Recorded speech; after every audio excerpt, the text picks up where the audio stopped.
Cats are aliens in our homes. Not literally, of course, but try explaining to a visitor why a small predator has decided to sleep on your clean laundry or supervise your morning routine from the bathroom sink. We have all heard the theories. Some people insist that cats see us as big, clumsy cats who somehow never learned to hunt properly. Others joke that cats must think of themselves as tiny humans in fur coats, entitled to the best seat in the house.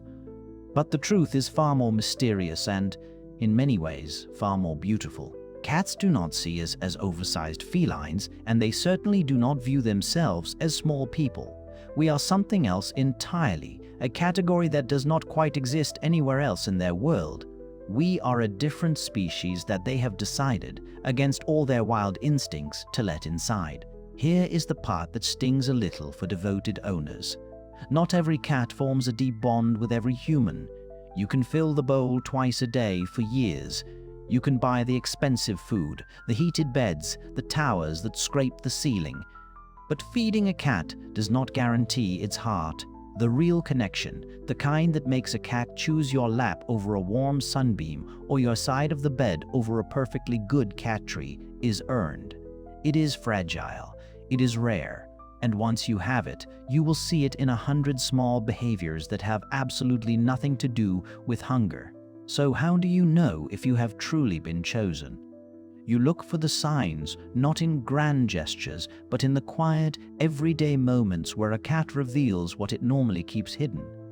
Let us start with one of the strangest and most heart-melting things that ever happens on a human lap. Have you ever been sitting quietly, maybe half watching a show or scrolling through your phone, when your cat climbs up and begins to press their front paws into you in a slow, rhythmic motion? We call it making biscuits, and it is one of the most endearing behaviors in the animal kingdom. This habit is a direct relic of kittenhood, from those earliest days when they were nothing more than tiny blind furballs kneading against their mother to stimulate the flow of milk. It is a behavior rooted in absolute dependency and comfort. But long after a cat has outgrown the need for nursing, the needing remains. When an adult cat pushes their paws into your thigh, your stomach, or a soft blanket on your lap, they are not expecting dinner. They are regressing to their safest memory. Your body has become the emotional equivalent of a mother cat's warmth. Notice too that many cats need as part of their pre-sleep ritual. They press down gently, arranging the surface beneath them until it is just right. It is their way of making the bed, except the bed is you. That steady push and pull is not a demand, it is a declaration. You are home. Of course, not every message a cat sends is so dramatic. Some are whispered from across the room, written in the silent poetry of body language. Watch carefully the next time your cat walks toward you. If their tail is held high in the air with a delicate little curve at the very tip, like the top of a question mark or a shepherd's crook, you are looking at a cat who is genuinely happy to see you. In the wild, a raised tail is a greeting reserved for cats who know and trust each other deeply. When they offer this signal to you, a creature of an entirely different species, it is a green light. They are saying, in the clearest terms their body allows, that they are comfortable, content, and ready for whatever comes next. Whether that means a chin scratch, a playful chase of a toy mouse, or simply sharing space without expectation, that curved tail is an invitation. It is a subtle signal, easy to miss if you are not paying attention, but once you learn to see it, you will notice it everywhere. It is the first hello in a conversation that never really ends. Then there is the moment they simply walk up and smash their forehead against your ankle, or your chin, or your hand, if it happens to be within reach. This is not a request for food, though the timing often suggests otherwise.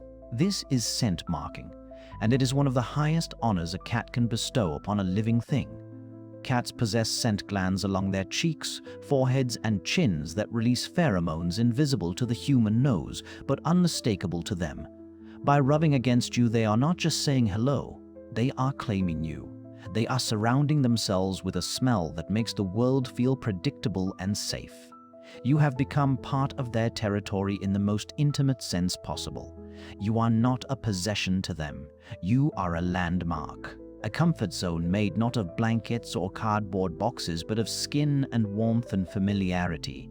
When they mark you, they are telling every other cat in the neighborhood, real or imagined, that you belong to their circle. Some cats take this communication a step further and simply refuse to stop talking. If your cat seems to hold full conversations with you, trilling and chirping and meowing in that particular high-pitched tone that somehow breaks your heart a little, they are doing something they do not do with other cats. Adult cats rarely meow at each other. Meowing is a language they invented specifically for us. Through trial and error, they have learned that certain sounds make us respond, and over time they have built a vocabulary tailored to their specific human. If you want to deepen this bond, talk back. Mimic their sounds. Narrate your day in a soft voice. It might feel ridiculous at first, but research confirms that cats and their owners can develop a private language of gestures and sounds unique to their relationship. When your cat looks you in the eye and lets out a long, dramatic meow about the state of the living room, or the bird outside the window, or the empty food bowl they already know is empty, they are not complaining. They are chatting with their favorite person because you are the one worth talking to. Their attachment to you lingers even when you are not in the room. Have you ever come home to find your cat asleep on the sweater you left draped over a chair, or curled inside a pair of shoes you kicked off by the door? This is not because you have exceptional taste in footwear, or because that sweater is somehow more comfortable than an actual cat bed. Cats are comforted by your scent. Your smell is a signal that the environment is safe, a reminder that you belong to the same social group even in your absence. If you are planning a trip, leave a worn shirt in their favorite sleeping spot. It is a simple trick, but to them, it is like leaving a piece of your presence behind to guard them while you are gone. When they choose your belongings over a perfectly good sunbeam, they are telling you that their favorite place in the world smells like you. There is also the weight of a stare. Cats do not hold eye contact lightly. In the feline world, a direct stare can be a challenge, a threat, a declaration of war. But when your cat sits across the room and gazes at you with heavy lids, offering those long, luxurious, slow blinks, they are doing the exact opposite of threatening you. Cat behaviorists call this a cat kiss, and many agree it is the most profound way a cat can say, "I love you," without moving a single muscle. Try it yourself. The next time your cat locks eyes with you, soften your gaze and blink back, slowly and deliberately. If they return it, you have just exchanged a secret vow in a language older than words, a promise passed silently across the space between you. The moments when you walk through the door after a long day apart can be equally revealing. Some cats are aloof. They might not even lift their heads from the windowsill when you return. But if your cat is waiting by the door, if their purr kicks in like a tiny engine the moment you step inside, if they run across the room to greet you with their tail straight up and vibrating with excitement, they have been waiting. Science has shown that cats experience a genuine surge of positive hormones when they reunite with a favored human after time apart. They missed you. To make these reunions even more meaningful, establish a small ritual, a specific treat, a favorite toy, 2 minutes of dedicated play the moment you walk in. It tells them that your return is not just the end of their solitude, but the beginning of something they can count on. Pay attention, too, to the strange moments of imitation. You stand up, and they stand up. You sit in a chair, and 5 minutes later they have claimed the warm spot you just left. You tap on a door, and suddenly they are pouring at it, too. Kittens learn the rules of survival by copying their mothers, from hunting techniques to grooming habits. When they mirror your actions as adults, they have elevated you to that same role. You are the template. You are the one worth watching. There are even stories of cats who have observed their owners using the toilet and decided, entirely on their own, to attempt the same feat. While veterinarians do not recommend teaching this behavior, the impulse itself is deeply flattering. They want to be like you because they have decided you are worth emulating. Perhaps nothing speaks louder than vulnerability. When a cat flops onto their back and exposes their belly, they are offering you a view of their most unprotected area. In the wild, this would be unthinkable. The belly houses vital organs, and to show it is to risk everything. When they do this on your living room rug, they are not necessarily asking for a belly rub, though many enthusiastic owners have learned that lesson the hard way. They are saying that your home, and specifically your presence, is the safest place in their entire universe. It is trust so complete that it overrides millions of years of survival instinct. That is not nothing. That is everything. Then comes the sandpaper tongue. When your cat begins to lick your hand, your arm, or occasionally your nose with that rough little tongue, they are not commenting on your hygiene. They are grooming you. In a colony of cats, mutual grooming is how social bonds are maintained and strengthened. By mixing their scent with yours, they are absorbing you into their family unit. You have become part of the tribe. If you want to return the favor, a soft brush and a gentle grooming session can work wonders. Studies show that mutual grooming reduces stress in both cats and humans, lowering heart rates and deepening affection. It is a conversation without words, a way of saying, "I have got you," that transcends species entirely. Sleep is the great revealer. Cats are vulnerable when they sleep, and they do not choose their sleeping partners casually. If your cat crawls into bed beside you, pressing their back against your leg or settling into the crook of your arm, they are choosing trust over temperature. Yes, you are warm, but so is a heating pad. A heating pad does not offer protection from imaginary threats at 3 in the morning. In households with multiple pets, cats with deep human bonds will often bypass their animal companions entirely to sleep with their chosen person.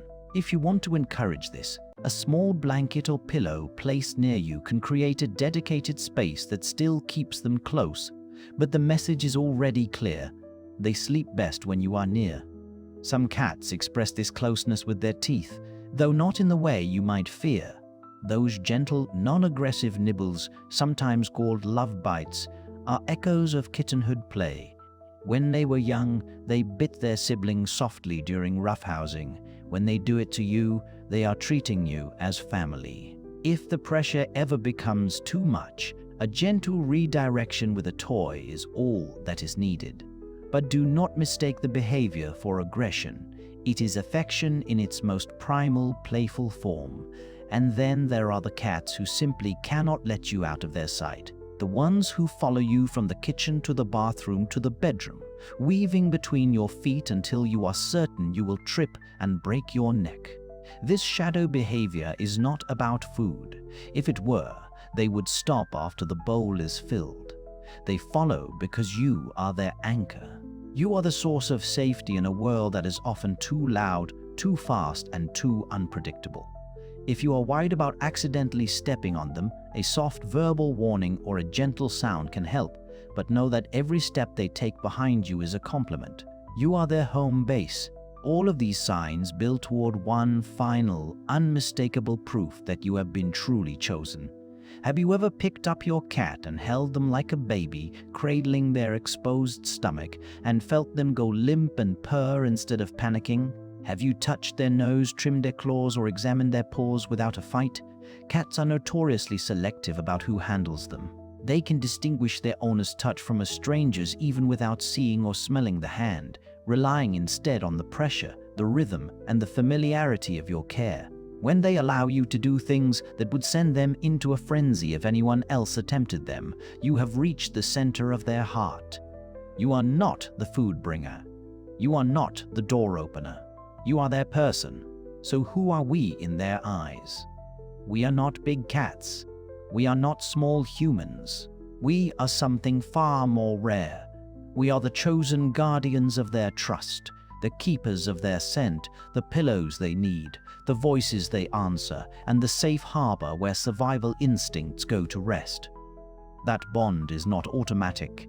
It is not guaranteed by a can of food or a clean litter box. It is built in slow blinks and head bumps, in midnight conversations and shared naps, in the quiet miracle of a predator deciding that you, of all the creatures on earth, are the one worth loving. If you recognize your cat in these moments, know this: you have not just trained a pet, you have been accepted into a family, And in the world of cats, there is no greater honor than that.